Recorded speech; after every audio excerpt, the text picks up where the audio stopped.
Welcome to Israel Now News. I'm Rebecca Roberts. And I'm Yochanan El Rom. In our top story, Israeli Prime Minister Benjamin Netanyahu was briefly hospitalized for dehydration. During his overnight stay at Sheba Medical Center, doctors implanted a heart monitor but stressed that Netanyahu's heart functions are completely normal. The Prime Minister had been enjoying a day of leisure on the Sea of Galilee during a record-breaking heat wave when he began to feel dizzy. He released a video assuring the public that he is feeling well and reminded everyone to drink lots of water and cover up in the summer heat. Several American lawmakers reached out to Netanyahu, wishing him a swift recovery, including U.S. Speaker of the House Kevin McCarthy, as well as former Vice President Mike Pence. The Jewish state and its allies have thwarted more than 50 Iranian terror plots in recent years. This according to Israel's Defense Minister Yoav Gallant, who made the comments during a visit to Azerbaijan. Israel Now News reported earlier this month that Baku averted a major Iranian terror attack on its newly inaugurated Israeli embassy, which sits just miles from Iran's northern border. Gallant said that in recent years, Iran has been leading a worldwide terror campaign of unprecedented scope, targeting Israelis and Jews around the world. Anti-Semite and Israel hater Ilhan Omar says there is no way that she will attend the Israeli president's speech in Congress. Isaac Herzog was invited to address a joint session of the U.S. Congress in honor of Israel's 75th anniversary. This invitation was extended last year by the former Speaker of the House, Nancy Pelosi, and was reinforced recently by the current Speaker, Kevin McCarthy. As a leading member of the Squad, Ilhan Omar has used her position to vilify the Jewish state and to support the anti-Semitic boycott, divest, and sanction movement against Israel. The House Appropriations Committee of the U.S. Congress approved a bill denying funds to the United Nations general budget and any future Iranian nuclear agreement. Representative Mario Diaz-Balart explained that the bill includes a new prohibition on funding for any nuclear accord with Iran until such a proposal is submitted to Congress and ratified by the Senate. This would prevent President Joe Biden from entering another disastrous deal by executive order.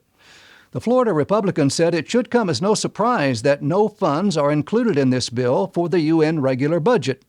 United States taxpayers provided more than 22% of the UN's general budget last year, totaling nearly $800 million in contributions. Diaz-Balart said he supported the measure because the world's worst human rights abusers move up in the UN bodies, while Israel routinely faces biased and unjustified attacks. The U.S. House Appropriations Subcommittee on State, Foreign Operations, and Related Programs has proposed a $1 million increase to the Office of the Special Envoy to monitor and combat anti-Semitism. The proposed budget increase must now be approved by the Senate and the full House. A joint statement released by the 8 lawmakers who supported the increased funding explains that the dangerous and disturbing rise in anti-Semitism requires unprecedented investments in the Office of the Special Envoy so that it has the staffing and resources it requires to accomplish its work. They added that the money will go a long way towards addressing the tangible and growing threats faced by both the American Jewish community and Jewish communities around the world. Saudi Arabian textbooks no longer refer to Jews as pigs and devil worshippers, thanks to Crown Prince Mohammed bin Salman, who has spearheaded a major education reform in the Gulf state. Previous references to Jews as traitors by nature and sworn enemies of Islam have also been omitted, as well as conspiracy theories that Zionists use women, drugs, and the media to achieve their goals. The Institute for Monitoring Peace and Tolerance in School Education, or Impact SE, examined more than 300 texts published in Saudi Arabia over the last 5 years and reported that the Royal Kingdom continues to implement educational reforms. Arik Agassi, the vice president of Impact SE, said the changes that bin Salman is making are extremely brave, unprecedented, and are a sign of things to come. The wireless electric road system developed by the Israeli company Electrion has been chosen to install a revolutionary new thoroughfare in France. Electrion's wireless charging infrastructure will be installed on the A10 highway just south of Paris, allowing electric vehicles to charge while in motion. The company based in Beit Yanai has already installed its technology on roads in the United States, Israel, Germany, Norway, Italy, and Sweden. The Israeli water solutions company WaterGen is in Ukraine providing clean, cold drinking water to 700,000 people. Just over a month ago, a suspected Russian attack led to the collapse of the Kharkovka reservoir, causing catastrophic flooding, major infrastructure damage, and leaving thousands without water. WaterGen has installed 5 of its water-from-air generators in the country, providing up to 4,500 liters of drinking water per day. WaterGen has used its technology of pulling moisture out of the air, then cooling and filtering it to provide clean water to communities in need around the world. Its generators are currently in use in over 60 countries, including India, Uzbekistan, and Syria. It is also assisting drought-stricken regions such as California and the Gaza Strip. British actress Helen Mirren was honored with an Achievement Award at the opening ceremony of the Jerusalem Film Festival. The actress was in the Holy City for the Israeli premiere of her new film Golda, starring Mirren as the former Israeli Prime Minister Golda Meir. Mirren graciously accepted the award, saying that it was an honor to receive it in the beautiful, historic, magical, difficult, complex, and wonderful city of Jerusalem. The Israeli government has approved a plan to provide funding to protect and develop Jewish archaeological sites in Judea and Samaria. This is an important issue due to a rise in looting and desecration of archaeological sites in the region. Israeli Prime Minister Benjamin Netanyahu released a statement explaining, "We have witnessed increasing damage to archaeological areas in Judea and Samaria as a result of antiquities theft and illegal construction, part of a deliberate policy by those who are hostile to the State of Israel." He added that more than 1,000 sites have already been damaged. A very special event was held at the Psagot winery to celebrate the temple sacrifices and the study of the foods of the temple period. Israeli chefs and researchers worked to recreate the temple feasts based on biblical sources for a special event and lecture on foods and sacrifices from the time. Chef Yossi Ben Dayan worked with scholars to make the showbread offering as well as other sacred breads that were used and eaten in the Jewish holy place. They also used grains and plants grown in the land of Israel at the time of the temple to create salads and soups. One of the most exciting moments of the meal was the blessing over the biblical wine that was produced from ancient grape seeds excavated in the Holy Land. Israel Gantz, the governor of the Benjamin Regional Council, spoke at the event saying, "This evening is for people who want to contemplate and feel close to the divine presence that existed in the temple. It emphasizes what was and what will be once again." An extensive excavation of an ancient synagogue near the Sea of Galilee has revealed vibrant mosaics depicting biblical scenes. The 1,600-year-old mosaics in Hukot have been excavated over 11 seasons to reveal ornate scenes, including Jonah and the whale, Deborah and Yael, Samson the Nazarite, and the splitting of the Red Sea. Jody Magnus, a professor of early Judaism at the University of North Carolina, Chapel Hill, said there is no other synagogue like this anywhere in Israel that has so many different mosaics with so many different biblical themes and parallels. The site is currently closed to the public, but the Israel Antiquities Authority is working with Keren Kayemet LeIsrael and the Jewish National Fund to develop it for future tourism. An unblemished red heifer has arrived to ancient Shiloh, the site of the first capital of Israel, which housed the tabernacle for 369 years. The Bible describes the importance of a perfect parah adumah, or red heifer, to make the purification sacrifice. For many years, there's been a coordinated effort to find this extremely rare cow, and breeders as far as Texas have been involved in the mission to bring a red heifer to Israel. Next month, Ancient Shiloh's Red Heifer Research Center will receive 2 more unblemished red cows that have never worn a yoke, as the Bible commands in Numbers chapter 19, verse 2. Organizers hope that the site will attract up to 1 million visitors a year from around the world. Kobi Mamo, the CEO of Ancient Shiloh, explained that the Jewish people have returned to the site of the tabernacle and are bringing back the Jewish past for the future of our people.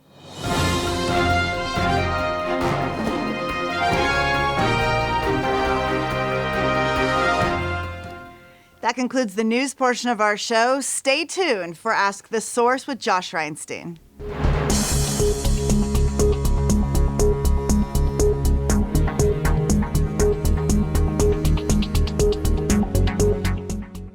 Hello and welcome to Ask the Source. I'm your host Josh Reinstein and we're here in our beautiful studio in Jerusalem. My guest today is A.Y. Katsof. He's the Director of Development for the Benjamin region. A.Y., thanks for being on the show. Shalom, thanks for having me. Tell us a little bit about what is the Benjamin region? Benjamin region, that is actually the biggest region in Israel. It goes from the Dead Sea all the way almost to the airport, from Jerusalem all the way to the Shomron, to Puach, and it's smack in the middle of Israel, the heart of Israel. You know, in Benjamin you have places like Shiloh and Psagot and, just great places in Samaria. But some people don't like that there's development going on there, so you might have a hard job. Well, actually, Shiloh was the first capital of Israel before Jerusalem. When Joshua crossed the river, he came to Shiloh, built the capital for almost 400 years. That was the center where everybody came together. So if people don't like that, they're going to have to go back and try to erase history. I've been to Samaria many, many times this year. We've had a lot of events at the Psagot winery and some of the places around there, and it's really getting developed quite a bit. What's going on? Are you working on tourism? Are you working on just bringing more people to live there? What's the plan? So actually, pretty interesting. If you rewind about 2,000 years ago, Jeremiah is talking about the Kasdim coming and controlling the land. All the Jews going to exile. Now, what do you think happens to real estate prices when something like that happens? It drops. It drops, right? Nobody's buying. And all of a sudden, Jeremiah gets in a prophecy. Your cousin is coming from Anatot. Anatot is right next to Psagot, the Psagot winery. He says, your cousin is coming. He's going to sell you a field. And Jeremiah's like, God, for a Jew, this could be the worst sin. They're going to think we're manipulating the market. I'm giving prophecies. Prices are going down. And then I'm going to buy low? That's terrible. God, what are you trying to make me do here? And then God says, no, one day the Jewish people are going to come back to the land. And they're going to buy fields in the land of Benjamin. And today, if you go to Anatot, that same city, 1,000,000 shekels, you can't even buy an apartment. You're putting your money where your mouth is as well, because you're one of the pioneers that's founded Eish Kodesh, a new community in Samaria. And now you're starting to bring tourists yourself. You're building cabins and a winery and all these different. Tell us a little about that. So Eish Kodesh is actually a little hilltop right next to Shiloh, ancient biblical Shiloh.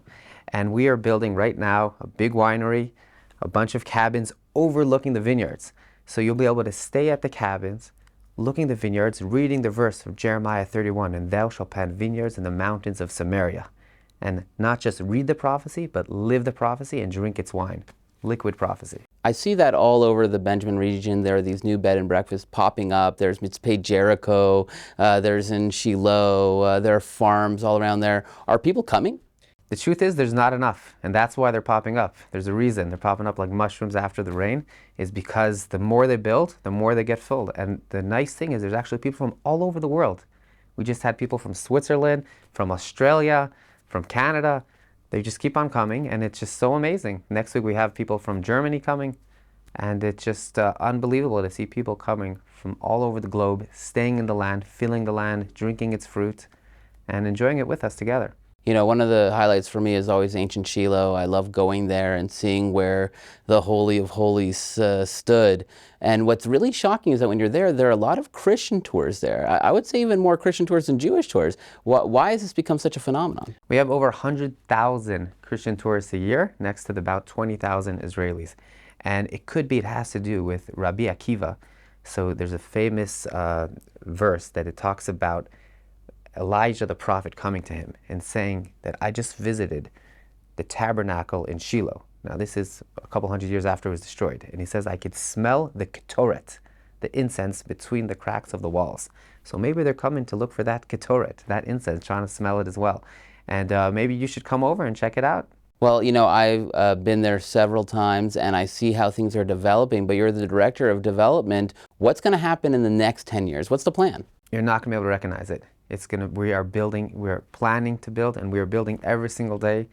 We're widening the roads, making more tourist attractions, showing people how they used to live in the land in the time of Joshua, in the time of Jeremiah. And we want people not just to read it, but to be able to feel it themselves. There's a lot of pressure coming from international community not to build in Samaria. Is that hurting your ability to get building permits, to be able to build things out, or do you have it pretty much set up? So it's pretty crazy. I was just in Tennessee, and there's a little place there called Shiloh, Tennessee. And somebody asked me that same question, and I was like, imagine if I would tell you that it's illegal for a Jew to build in Shiloh, Tennessee. What would somebody say about something like that? So how could that be that we could build in Shilohs all over the United States, which are many, that are named after our original Shiloh, but the only original Shiloh, where Joshua, where Eli HaKohen, the high priest, where Samuel, the name Sam, Hannah, where Hannah prayed. Right there, that's where there's a problem for Jews to build. That should be the first place Jews should be able to build. I absolutely agree. The question is it being seen as an impediment? Are you not being able to build as much as you should be because of this, or is it business as usual? So we plant grapevines, and we learned that the harder the gravel is, the sweeter the fruit is. So yes, there are a little bit of troubles, but the more troubles there are, the sweeter our fruit is, and the more we're able to build, and the more we're able to blossom. Hey, why there are literally tens of millions of people watching the show. What message do you have for our viewing audience? I would say, please come visit us. Come to Shiloh. Walk the land yourself. Walk in the footsteps of Jeremiah, of Samuel the prophet, of Hannah. Come pray where Hannah prayed. Come visit us. Thank you, AY, for being on the show. And thank you for tuning in to Ask the Source. I'm your host, Josh Reinstein. Now back to the studio.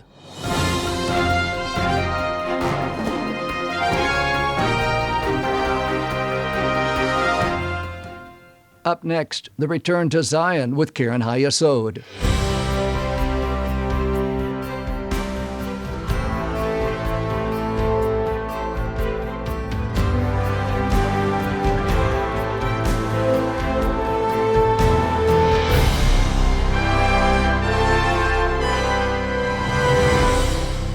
Shalom and welcome to the Return to Zion with Karen Hayesod. I'm Sam Grunberg, World Chairman of Karen Hayesod, the leading official fundraising organization for the State of Israel. Aryeh Oz is one of Israel's most famed pilots and was responsible for helping to bring home our brothers and sisters from Ethiopia. Let his story inspire you to help bring home the next generation of Ethiopian Olim.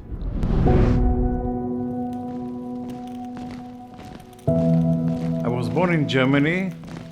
My family fled Germany after the Kristallnacht to Holland with an intention to immigrate to Palestine.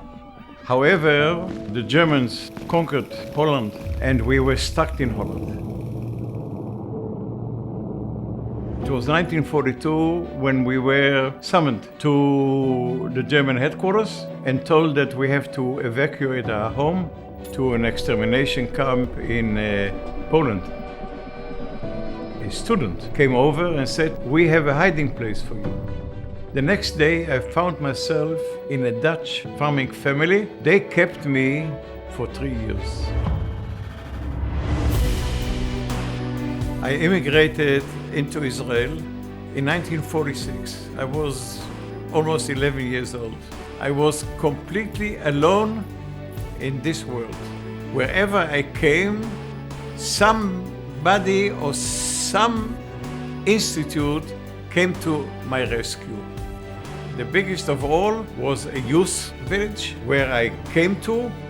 The educational management took me by the hand and guided me and gave me a start which made my way up to flying school a piece of cake.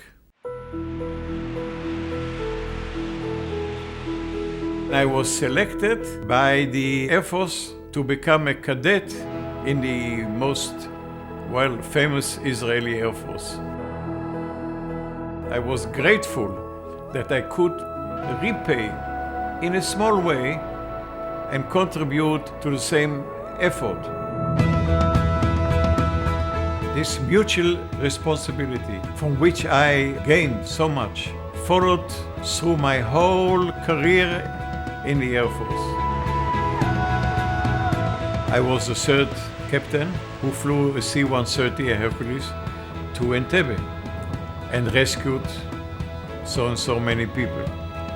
When we were told that we have to fly 4 airplanes to Entebbe at weights beyond any imagination, we didn't ask any question.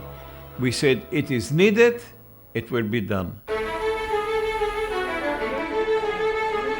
In the early 90s, we were about to evacuate 14,500 Ethiopian Jews from Addis Ababa to Tel Aviv.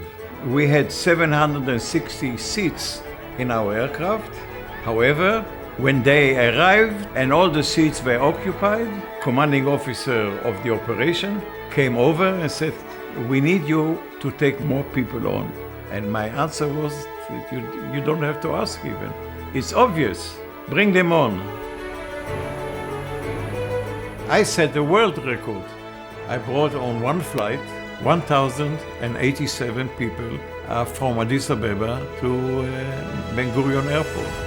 When we descended and came over Jerusalem and made a left turn towards Ben Gurion, and the whole oil aircraft was singing Yerushalayim of gold, there was not one person in the cockpit who had no tears in his eyes. Every time. But when I made my walk around, I always looked up and saw the Star of David and said to myself, gee, this is Israel. This is the Jewish people. Let's bless Israel together. Now's the time for you to get involved. Assist Karen Hayesod to raise the necessary funds in order to bring Jews yearning for their homeland back to Israel. Your donation can help fulfill the biblical prophecy today. To donate and get information, visit our website at www.khisrael.org.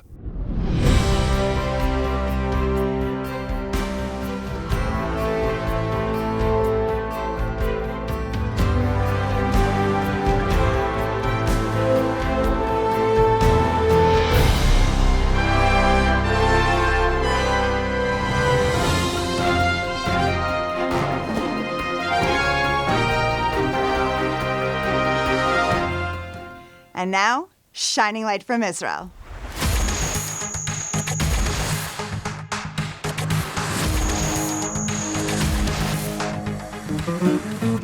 We are going to explore the only city that sits along the shores of the Sea of Galilee, the city of Tiberias.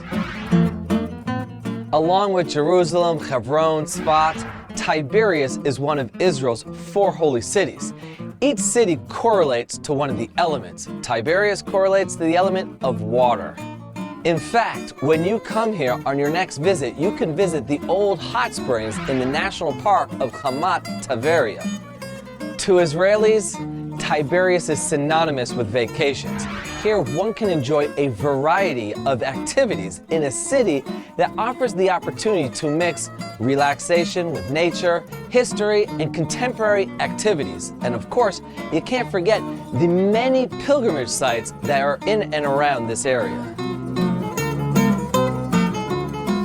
Tiberias was constructed in the year 20 CE by King Herod Antipas, and he named it after the Emperor of Rome, Tiberius. Shortly after the construction of Tiberias, it is believed by many Christians that Jesus moved his location of activity to the northern shores of the Sea of Galilee, located just a few miles to the north of Tiberias. In fact, there are many Christian pilgrimage sites located up there, including Mount of Beatitudes, Tagba, Capernaum, Bethsaida, and many more. The city itself survives the great revolt against the Romans as they subjugated and surrendered to the Romans at the very beginning. After the Bar Kokhba revolt, however, in 135 CE, when the Jews were forcibly removed from Jerusalem, many of them settled here. During that time, many of the rabbis came together and compiled the oral Torah into a written body of work called the Mishnah. The city during this time, known as the Talmudic period, grew to become one of the most beautiful cities here in the land of Israel. However, during the early Arab period, after they conquered this area in the year 638 CE, there was a terrible earthquake in 749. The residents rebuilt Tiberias, but it never really returned to that former glory. After this, it became a small fishing village for several hundred years until a Jewish woman by the name of Donna Gracia came here and attempted to establish a Jewish autonomy here on the shores of the Sea of Galilee. Right in the heart of the city of Tiberias is a fascinating museum dedicated to the life and times of Donna Gracia. This woman was born to a Jewish family that was forced to convert to Christianity during the Spanish Inquisition, which began in 1492. It wasn't even revealed to Donna that she was Jewish till much later in life. At that point, her and her husband, who amassed a great amount of wealth, worked endlessly to save Jewish people from the Inquisition and really from anti-Semitism around the world. However, her greatest accomplishment had to have been securing land here in Tiberias from the Suleiman the Magnificent, who was the king of the Ottoman Empire, through a series of bribes. Once she was given the land, she built synagogues, schools, homes, even a mikveh, a ritual bath for Jewish women. The museum has several rooms, each one dedicated to a different time in Donna's life. They have beautiful models and displays that gives the visitor a better idea of how she was able to accomplish everything that she did. But that's not all. They also have an amazing amount of costumes where you can dress the way that the people did back in those times. This is a great place to bring your family and kids, especially if you have daughters, to celebrate what this amazing woman has done for the Jewish people. Tiberias hosts a number of fantastic restaurants as well as 4- and 5-star hotels. So it makes the perfect place to turn into a home base as you travel through the pilgrimage sites around the Galilee and the shores of the Sea of Galilee. I'm looking forward to seeing you in Israel soon. And don't forget to visit the big city on the shores of the Sea of Galilee, the city of Tiberias.